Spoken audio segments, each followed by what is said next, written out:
ನಮಸ್ಕಾರ. ಇಂದು ನನ್ನ ದೊಡ್ಡಪ್ಪನ ಮಗಳ ಮದುವೆ. ನನ್ನ ಅಕ್ಕ ಮದುಮಗಳ ಅಲಂಕಾರದಲ್ಲಿ ತುಂಬ ಸುಂದರವಾಗಿ ಕಾಣ್ತಾ ಇದ್ದಾಳೆ. ಇನ್ನೇನು ಕೆಲವೇ ಗಂಟೆಗಳಲ್ಲಿ ನಕುಲ್ ಭಾವನ ಹೆಂಡತಿ ಆಗ್ತಾಳೆ. ಕಳೆದ ವಾರವಷ್ಟೇ ಸೆಕೆಂಡ್ PUC ಎಕ್ಸಾಮ್ ಮುಗಿಸಿ ಎಲ್ಲ ಎಕ್ಸಾಮ್ ಟೆನ್ಷನ್ನಿಂದ ಮುಕ್ತವಾಗಿ ಮದುವೆ ಮನೆಯಲ್ಲಿ ಹಳದಿ ಬಣ್ಣದ ಸೀರೆ ಉಟ್ಟು ಮದುವೆ ಮನೆ ತುಂಬ ಓಡಾಡ್ತಾ ಇದ್ದೇನೆ. ಆಗಲೇ ನವ್ಯ, ಇಲ್ಲಿ ಬಾರಮ್ಮ ಎಂದು ನನ್ನ ಅಜ್ಜಿ ಕರೆದರು. ಅಜ್ಜಿ ಹತ್ತಿರ ಹೋದಾಗ, ಎಷ್ಟು ಮುದ್ದಾಗಿ ಕಾಣ್ತೀಯ ನನ್ನ ತಾಯಿ, ನನ್ನ ದೃಷ್ಟಿನೇ ಬೀಳುತ್ತೆ ನಿನಗೆ. ನಿನ್ನ ಮದುವೆ ಆಗುವ ರಾಜ್ಕುಮಾರ ಏನಾದರೂ ನೋಡಿದರೆ ನಿಮಗೆ ಈಗಾಗಲೇ ಇಲ್ಲೇ ತಾಳಿ ಕಟ್ಟಿಬಿಡ್ತಾನೆ ಎಂದು ಕೈನಲ್ಲಿ ದೃಷ್ಟಿ ತೆಗೆಯುತ್ತಾ, ಹೋಗಚ್ಚಿ ನಿಂದು, ಯಾವಾಗಲೂ ನನ್ನ ಮದುವೆ ಕಥೆನೇ ಆಯಿತು. ನಾನಿನ್ನೂ ಓದಬೇಕು, ನನ್ನ ಕಾಲ ಮೇಲೆ ನಿಲ್ಲಬೇಕು, ಆಮೇಲೆ ಅದೆಲ್ಲ ಕತೆ. ಇನ್ನು ತುಂಬ ವರ್ಷ ಇದೆ ಅದಕ್ಕೆಲ್ಲ. ಅಲ್ಲಿ ತನಕ ಕನಸು ಕಾಣ್ತಾ ಇರು ಅಷ್ಟೇ ಎನ್ನುತ್ತಾ ಅಲ್ಲಿಂದ ಓಡಿದ್ದೆ. ಮದುವೆಯ ಎಲ್ಲ ಕೆಲಸಗಳು ಬರದಿಂದ ಸಾಗುತ್ತಾ ಇತ್ತು. ವರ ಆಗಲೇ ಮಂಟಪದಲ್ಲಿ ಕುಳಿತು ಮದುವೆ ಕಾರ್ಯಕ್ರಮ ನಡೆಯುತ್ತಾ ಇತ್ತು. ಮಧುವನ್ನು ಕರೆದುಕೊಂಡು ಬನ್ನಿ ಎಂದರು ಪುರೋಹಿತರು. ಆಗಲೇ ಅಕ್ಕ ತಯಾರಾಗ್ತಾ ಇದ್ದ ಕೋಣೆ ಹತ್ತಿರ ದೊಡ್ಡಪ್ಪ ನನ್ನ ಅಪ್ಪ ಅಮ್ಮ ಎಲ್ಲರೂ ಗಾಬರಿಯಿಂದ ಅತ್ತ ಇತ್ತ ಓಡಾಡ್ತಾ ಇದ್ದದ್ದು ಕಂಡಿತು. ನಾನು ಏನಾಯಿತು ಎಂದು ಅವರ ಮಧ್ಯೆ ಹೋಗಿ ನೋಡಿದೆ. ಕೋಣೆಯಲ್ಲಿ ನನ್ನ ಅಕ್ಕ ಇರಲಿಲ್ಲ. ಅಷ್ಟೊತ್ತು ಮಾಡಿಕೊಂಡ ಅಲಂಕಾರ, ಬಟ್ಟೆ, ಒಡವೆ ಎಲ್ಲವನ್ನು ತೆಗೆದಿಟ್ಟು ಜೊತೆಯಲ್ಲಿ ಒಂದು ಚೀಟಿ ಬರೆದಿಟ್ಟು ಈ ಮದುವೆ ಇಷ್ಟ ಇಲ್ಲದೆ ಮದುವೆ ಮಂಟಪದಿಂದ ಯಾರಿಗೂ ಹೇಳದೆ ಓಡಿ ಹೋಗಿದ್ದಳು. ಆ ಚೀಟಿಯಲ್ಲಿ, ಎಲ್ಲರೂ ನನ್ನನ್ನು ಕ್ಷಮಿಸಿ, ನನಗೆ ಈ ಮದುವೆ ಇಷ್ಟ ಇಲ್ಲ. ನಾನು ಮನಸ್ಸಾರಿ ಬೇರೆ ಹುಡುಗನನ್ನು ಪ್ರೀತಿಸ್ತಾ ಇದ್ದೇನೆ. ಅವನಿಗೆ ಮನಸ್ಸು ಕೊಟ್ಟು ಇನ್ನೊಬ್ಬನ ಜೊತೆ ಹೊಂದಾಣಿಕೆ ಜೀವನ ನಡೆಸಲು ನನಗೆ ಆಗೋಲ್ಲ. ನನ್ನ ಹುಡುಗ ಅನ್ಯ ಧರ್ಮೀಯ. ನಿಮಗೆ ಹೇಳಿದ್ದರೂ ನೀವು ಒಪ್ಪಿ ನಮಗೆ ಮದುವೆ ಮಾಡುತ್ತಾ ಇರಲಿಲ್ಲ. ಹಾಗಾಗಿ ಚೆನ್ನಾಗಿ ಯೋಚಿಸಿ ನನ್ನ ಬದುಕಿನ ನಿರ್ಧಾರವನ್ನು ನಾನೇ ತೆಗೆದುಕೊಂಡಿದ್ದೇನೆ. ಸಾಧ್ಯವಾದರೆ ನನ್ನ ಕ್ಷಮಿಸಿ. ನಿಮಗೆ ನೋವುಂಟು ಮಾಡಿದ್ದಕ್ಕೆ. ಮಧು ಕಲ್ಯಾಣ ಮಂಟಪದಿಂದ ಓಡಿ ಹೋಗಿದ್ದಾಳೆ ಎಂಬ ವಿಷಯ ಕಾಡ್ಗಿಚ್ಚಿನಂತೆ ಹಬ್ಬಿತ್ತು. ಹುಡುಗನ ಕಡೆಯವರಿಗೆ ಇಲ್ಲಿವರೆಗೆ ಬಂದು ಮದುವೆ ನಿಂತಿದ್ದು ಅವರಿಗೂ ಅವಮರ್ಯಾದೆಯಾಗಿತ್ತು. ಎಲ್ಲರಿಗೂ ಏನು ಮಾಡಬೇಕೆಂದೇ ತಿಳಿಯಲಿಲ್ಲ. ನನ್ನ ಅಪ್ಪನ ಮುಖಾಂತರ ಈ ಸಂಬಂಧ ಬೆಳೆದಿತ್ತು. ಈಗ ನನ್ನ ಅಕ್ಕನಿಂದ ಎಲ್ಲರ ಮರ್ಯಾದೆ 3 ಕಾಸಿಗೆ ಹರಾಜಾಗಿತ್ತು. ದೊಡ್ಡಮ್ಮ ಅವಮಾನದಲ್ಲಿ ಆಗಲೇ ತಲೆ ತಗ್ಗಿಸಿ ನಿಂತಿದ್ದರು. ನನ್ನ ಅಪ್ಪ ಹಾಗೂ ಹುಡುಗನ ಅಪ್ಪ ಕೋಣೆಗೆ ಹೋಗಿ ಏನೋ ಮಾತನಾಡತೊಡಗಿದರು. ಆಮೇಲೆ ನನ್ನ ಅಪ್ಪ ನನ್ನನ್ನು ಹಾಗೂ ಅಮ್ಮನನ್ನು ಕೋಣೆಗೆ ಕರೆದುಕೊಂಡು ಹೋಗಿ ಬಾಗಿಲು ಹಾಕಿಕೊಂಡರು. ಇದೇನಾಗ್ತಾ ಇದೆ ಎಂದೇ ಅರ್ಥವಾಗ್ತಾ ಇರಲಿಲ್ಲ. ನನ್ನ ಅಪ್ಪ ನನ್ನ ಕೈ ಹಿಡಿದು, ನವ್ಯ, ನೀನೇ ಈಗ ಎಲ್ಲರ ಮರ್ಯಾದೆ ಉಳಿಸಬೇಕು. ನನ್ನ ತಾಯಿ, ನೀನು ನಿನ್ನ ಅಪ್ಪನ ಮುದ್ದಿನ ಮಗಳಲ್ವೇ, ನಾನು ಹೇಳಿದ್ದನ್ನು ಕೇಳುವೆ ಎಂದು ಮಾತು ಕೊಡು ಎಂದರು. ನಾನು ಏನು ಎಂದು ಕೇಳುವುದರೊಳಗೆ, ನೀನೇ ಈಗ ವಧುವಾಗಿ ನಿನ್ನ ಅಕ್ಕನ ಜಾಗದಲ್ಲಿ ಕೂರಬೇಕು, ನಿಂತಿರುವ ಮದುವೆ ನಡೆಯುವಂತೆ ಮಾಡಬೇಕು ಎಂದರು. ಅಪ್ಪ, ನಾನಿನ್ನೂ ಚಿಕ್ಕವಳು, ಅದು ಏನೇನೋ ಓದಬೇಕು, ನನ್ನ ಕನಸು ಎನ್ನುತ್ತಾ ಅಳತೊಡಗಿದೆ. ಮಗಳೇ, ಈಗ ನಮ್ಮ ಮನೆತನದ ಮರ್ಯಾದೆ ಮುಖ್ಯ. ಅದು ನೀನು ಈ ಮದುವೆಗೆ ಒಪ್ಪೋದ್ರಲ್ಲೇ ಇದೆ. ಮದುವೆ ಆದಮೇಲೂ ನಿನ್ನ ಓದು ಕೆಲಸ ಎಲ್ಲವನ್ನು ಮುಂದುವರಿಸು. ನಾನು ಆಗಲೇ ಆ ಹುಡುಗನ ಅಪ್ಪನನ್ನು ಒಪ್ಪಿಸಿ ಆಗಿದೆ. ದಯವಿಟ್ಟು ಇಲ್ಲ ಎಂದು ಹೇಳಬೇಡ ಎಂದು ಅವರು ಅಳತೊಡಗಿದರು.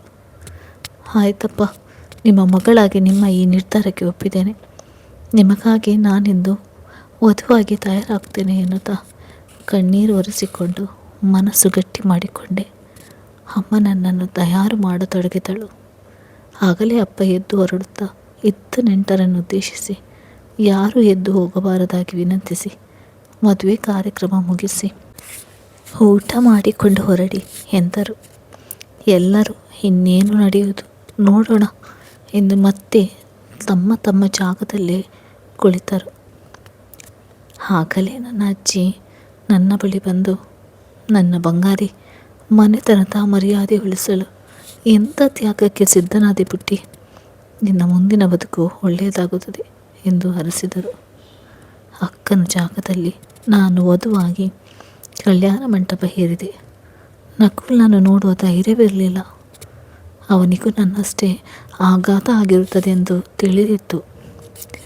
ಅವನು ಪರಿಸ್ಥಿತಿಯ ಜೊತೆ ಹೊಂದಾಣಿಕೆ ಮಾಡಿಕೊಂಡಿದ್ದ. ಗಟ್ಟಿಮೇಳ ನಕುಲ್ ನಡುಗುವ ಕೈಯಿಂದ ನನ್ನ ಕುತ್ತಿಗೆಗೆ ಮಾಂಗಲ್ಯ ಕಟ್ಟಿದ ಕೆಲವೇ ಕ್ಷಣದ ಹಿಂದೆ ನನ್ನ ಅಕ್ಕನ ಗಂಡ ಆಗುವವನು ಎಂದುಕೊಂಡವನು ಈಗ ನನಗೆ ತಾಳಿ ಕಟ್ಟಿದ ಗಂಡ. ಆ ಕ್ಷಣ ನಾನು ಒಮ್ಮೆ ಟಿ ವಿಯಲ್ಲಿ ನೋಡಿದ ಫಿಲ್ಮ್ ನೆನಪಾಯಿತು. ಅಲ್ಲೂ ಚಿತ್ರದ ಕೊನೆಯ ದೃಶ್ಯ. ನಾಯಕಿ ಮದುವೆ ಮಂಟಪದಿಂದ ಮದುವೆ ನಿಲ್ಲಿಸಿ ನಾಯಕನಿಗಾಗಿ ಓಡಿ ಬರುತ್ತಾಳೆ. ಅವಳ ಜಾಗದಲ್ಲಿ ಅವಳ ಚಿಕ್ಕಪ್ಪನ ಮಗಳು ವಧುವಾಗಿ ಕುಳಿತು ಆ ಮದುವೆ ನಡೆಯುವಂತೆ ಮಾಡುತ್ತಾಳೆ. ಆ ದಿನ ಫಿಲ್ಮ್ ನೋಡಿ ನನ್ನ ಮನದಲ್ಲಿ ಮೂಡಿದ ಪ್ರಶ್ನೆ, ನಾಯಕ ನಾಯಕಿ ಒಂದಾದರು, ಆದರೆ ಇಷ್ಟವಿಲ್ಲದ ಮದುವೆ ಆದ ಆ ಹುಡುಗ ಹುಡುಗಿಯರ ಬದುಕು ಮುಂದೆ ಹೇಗೆ ಎಂದು. ಇಂದು ನನ್ನ ಬದುಕು ಹಾಗೆ ಆಗಿದೆ ಎನಿಸಿತ್ತು ಆ ಕ್ಷಣ. ಎಲ್ಲರ ಮನದಲ್ಲೂ ದುಃಖದ ಛಾಯೆ ಇದ್ದರು, ಮುಖದಲ್ಲಿ ಭಾರದ ನಗು ತಂದುಕೊಂಡು ಮಾತನಾಡುತ್ತಾ ಇದ್ದರು.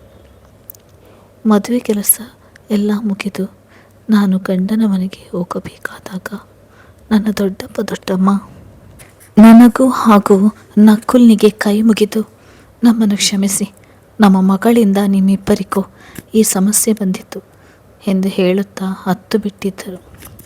ಆಗ ನಕುಲ್, ನೀವು ದೊಡ್ಡವರು, ನಮಗೆ ಕೈ ಮುಗಿಬಾರ್ದು, ಹಾಗೆ ಇದರಲ್ಲಿ ನಿಮ್ಮ ತಪ್ಪೇನಿದೆ? ನಿಮ್ಮ ಮಗಳು ಮಾಡಿದ್ದಕ್ಕೆ ನೀವು ಹೇಗೆ ಹೊಣೆ ಆಗ್ತೀರಾ? ನಮ್ಮ ಹಣೆ ಬರ ಅಷ್ಟೇ, ನನ್ನ ಹಣೆಯಲ್ಲಿ ನಿಮ್ಮ ಮಗಳ ಹೆಸರು ಇರಲಿಲ್ಲ ಅಷ್ಟೇ ಎನ್ನುತ್ತಾ ನನ್ನ ಕಡೆಗೆ ಒಮ್ಮೆ ನೋಡಿದರು. ಆಗಲೇ ನಾನು 6 ಅಡಿ ಎತ್ತರದ ಅವರ ಕಡೆಗೆ ಒಮ್ಮೆ ನೋಡಿದೆ. ಎಷ್ಟೊಂದು ನಯ ವಿನಯ ಮಾತಿನಲ್ಲಿ ಎಂದು ಅನಿಸಿತು. ಕೊನೆಗೆ ಎಲ್ಲರಿಗೂ ವಿದಾಯ ಹೇಳುತ್ತಾ ಅಲ್ಲಿಂದ ಹೊರಟೆವು. ನನ್ನ ಮನಸ್ಸು ಗಟ್ಟಿಯಾಗಿತ್ತು, ಅಳುವೆಯಲ್ಲಿ ಬತ್ತಿ ಹೋಗಿತ್ತು. ವಧುವಾಗಿ ಗಂಡನ ಕೈ ಹಿಡಿದು ಗೃಹ ಪ್ರವೇಶ ಮಾಡಿಯೂ ಆಗಿತ್ತು. ನಡೆಯಬೇಕಾದ ಎಲ್ಲ ಶಾಸ್ತ್ರಗಳು ನಡೆಯುತ್ತಾ ಇತ್ತು. ನನಗೆ ಯಾವುದರಲ್ಲೂ ಆಸಕ್ತಿ ಇರಲಿಲ್ಲ. ಮೊದಲ ರಾತ್ರಿಗೆ ಕೈನಲ್ಲಿ ಹಾಲಿನ ಲೋಟ ಹಿಡಿದು ನಕುಲಿರುವ ಕೋಣೆಗೆ ಹೋಗಿ ಬಾಗಿಲು ಹಾಕಿಕೊಂಡೆ. ಆಗಲೇ ಮಂಚದ ಮೇಲೆ ನಕುಲ್ ಯಾವುದೋ ಪುಸ್ತಕ ಓದುತ್ತಿದ್ದರು. ನಾನು ಒಳಗೆ ಹೋದ ಕೂಡಲೇ ಪುಸ್ತಕವನ್ನು ಬದಿಗಿಟ್ಟು ನನ್ನನ್ನು ಬಳಿ ಕರೆದರು. ನನಗಿಷ್ಟು ದಿನ ಭಾವ ಎಂದು ಅಂದುಕೊಂಡವರನ್ನು ಗಂಡ ಎಂದುಕೊಂಡು ಅವರ ಬಳಿ ಹೆಂಡತಿಯಂತೆ ನಡೆದುಕೊಳ್ಬೇಕು ಎಂಬ ಆತಂಕ ಶುರುವಾಗಿತ್ತು. ನಾನು ನಡುಗುತ್ತಾ ಅವರ ಬಳಿ ಹೋಗಿ ಹಾಲನ್ನು ಕೊಟ್ಟೆ. ಅವರು ಹಾಲಿನ ಲೋಟ ಪಕ್ಕದಲ್ಲಿಟ್ಟು ನನ್ನನ್ನು ಅವರ ಪಕ್ಕ ಕುಳಿತುಕೊಳ್ಳಲು ಹೇಳಿದರು. ನವ್ಯ, ನಾನು ನಿಂಗೆ ಏನು ಮಾಡುವುದಿಲ್ಲ, ಹೆದರಬೇಡ ಎನ್ನುತ್ತಾ ಅವರೇ ನನ್ನನ್ನು ಕೂರಿಸಿದರು. ನೋಡು ನವ್ಯ, ನಿನ್ನ ಮದುವೆ ಇಂದಿನ ಪರಿಸ್ಥಿತಿಯ ಜೊತೆಗಿನ ಹೊಂದಾಣಿಕೆ ಅಷ್ಟೇ. ಇಬ್ಬರು ಏನು ಮಾಡುವ ಸ್ಥಿತಿಯಲ್ಲಿ ಇರಲಿಲ್ಲ. ಹಿರಿಯರ ಮಾತಿಗೆ ತಲೆಬಾಗಲೇಬೇಕಾಗಿತ್ತು. ಇಬ್ಬರ ಮನೆತನದ ಮರ್ಯಾದೆ ಪ್ರಶ್ನೆ ಆಗಿತ್ತು. ನನಗೆ ಚೆನ್ನಾಗಿ ಗೊತ್ತು, ನಮ್ಮಿಬ್ಬರಿಗೂ 12 ವರ್ಷ ವಯಸ್ಸಿನ ವ್ಯತ್ಯಾಸ ಇದೆ. ನೀನಿನ್ನೂ ಓದುತ್ತಾ ಇರುವ ಹುಡುಗಿ. ನಿನ್ನ ಆಸೆ ಕನಸು ಹಲವಾರಿದೆ. ನನ್ನ ಜೊತೆ ನಿನ್ನ ಮನಸ್ಸು ಹಾಗೂ ದೇಹ ಹಂಚಿಕೊಳ್ಳಲು ನಿನಗೆ ಸಾಕಷ್ಟು ಸಮಯ ಬೇಕಾಗುತ್ತದೆ. ನಾನೆಂದು ನಿನಗೆ ಭಾಷೆ ಕೊಡ್ತಾ ಇದ್ದೇನೆ ನವ್ಯ. ನಿನ್ನ ಓದಿಗೆ, ನಿನ್ನ ಕೆಲಸಕ್ಕೆ ಬೆನ್ನೆಲುಬಾಗಿ ನಿಲ್ತೇನೆ. ನೀನಾಗೆ ಒಪ್ಪಿ ನನ್ನ ಬಳಿ ಬರುವವರೆಗೂ ನಾನು ಸಂಯಮದಿಂದ ಕಾಯ್ತೇನೆ.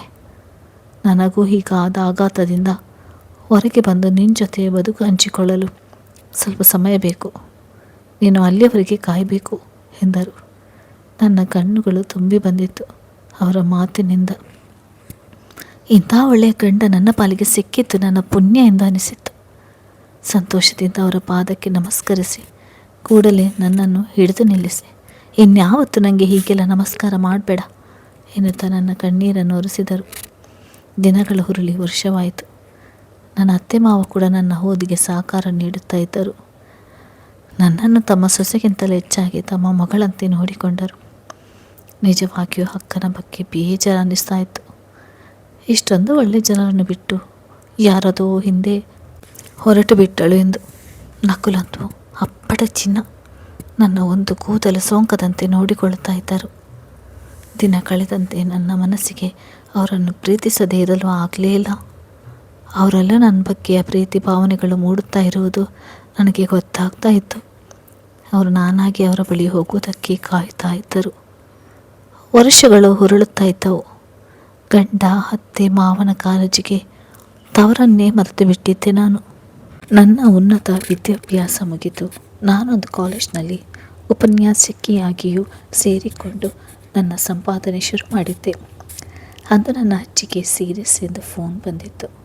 ಕೂಡಲೇ ನಕುಲ್ ಜೊತೆ ಅಜ್ಜಿಯನ್ನು ನೋಡಲು ಹೋಗಿದ್ದೆ. ಅಜ್ಜಿ ಹಾಸಿಗೆ ಹಿಡಿದಿದ್ದರು.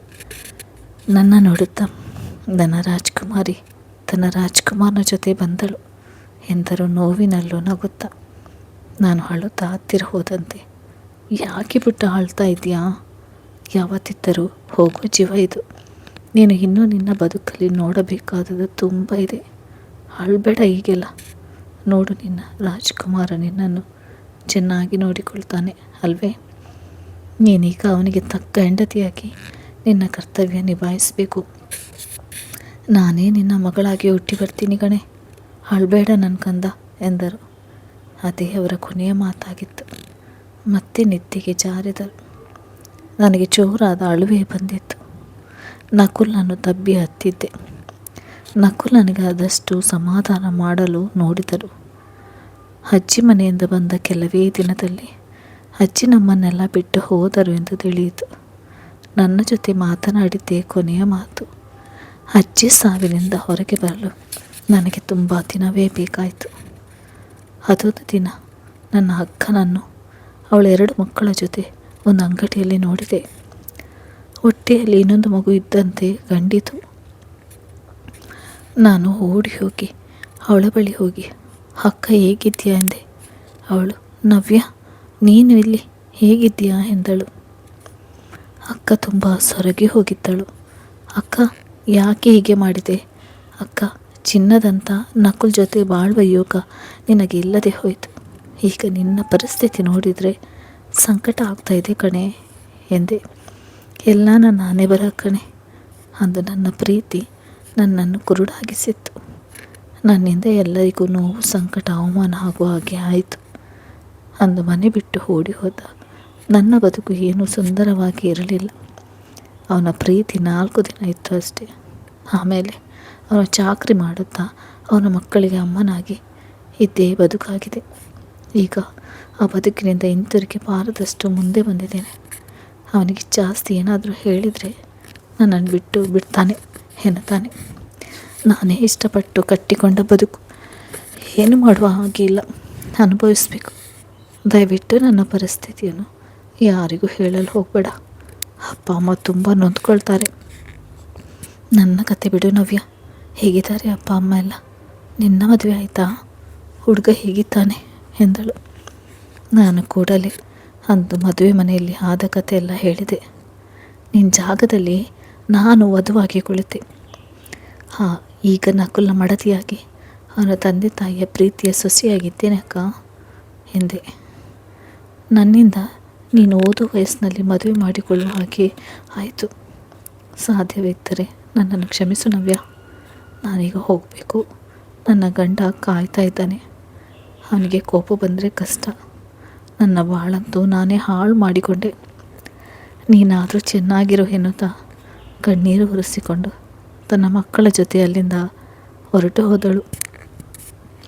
ಅಕ್ಕನ ಪರಿಸ್ಥಿತಿ ನೋಡಿ ಬೇಜಾರಾಯಿತು. ಆದರೆ ಅವಳ ನಿರ್ಧಾರದಿಂದ ನನ್ನ ಬದುಕಿಗೆ ಒಳ್ಳೆಯದಾಯಿತು. ನಕುಲ್ ಅಂತ ಒಳ್ಳೆಯ ಹುಡುಗ ನನ್ನ ಗಂಡ ಆಗಿದ್ದರು. ಇನ್ನು ನಕುಲ್ ನಾನು ಕಾಯಿಸಿದ್ದು ಸಾಕು. ಅವನಾಗಿರೋ ಹೊತ್ತಿಗೆ ನಾನು ಪಕ್ಕದಲ್ಲೇ ಇದ್ದರೂ ಇಷ್ಟು ವರ್ಷ ನನ್ನ ಕೂದಲು ಸೋಂಕದಂತೆ ನೋಡಿಕೊಂಡಿದ್ದಾನೆ. ಅವನ ತಾಳ್ಮೆ, ಸಹನೆಗೆ ಬೆಲೆ ಕಟ್ಟಲಾಗುವುದಿಲ್ಲ. ಇಷ್ಟು ದಿನ ಸಮಾಜದ ಕಣ್ಣಿನಲ್ಲಿ ನಾವು ಗಂಡ ಹೆಂಡತಿ ರೀತಿ ಇದ್ದೆವು. ಇಂದು ನಿಜವಾದ ಅರ್ಥದಲ್ಲಿ ಅವನ ಮಡತಿಯಾಗಿ, ಅವನ ಮಕ್ಕಳ ತಾಯಿಯಾಗಿ ನನ್ನ ಬದುಕನ್ನು ಸಾರ್ಥಕಗೊಳಿಸ್ತೇನೆ ಎಂದು ಕನಸು ಕಾಣುತ್ತಾ ಮನೆ ಕಡೆ ಖುಷಿಯಿಂದ ನಡೆದೆ. ಧನ್ಯವಾದಗಳು ಸ್ನೇಹಿತರೆ, ನನ್ನ ಕತೆ ಕೇಳಿದ್ದಕ್ಕಾಗಿ.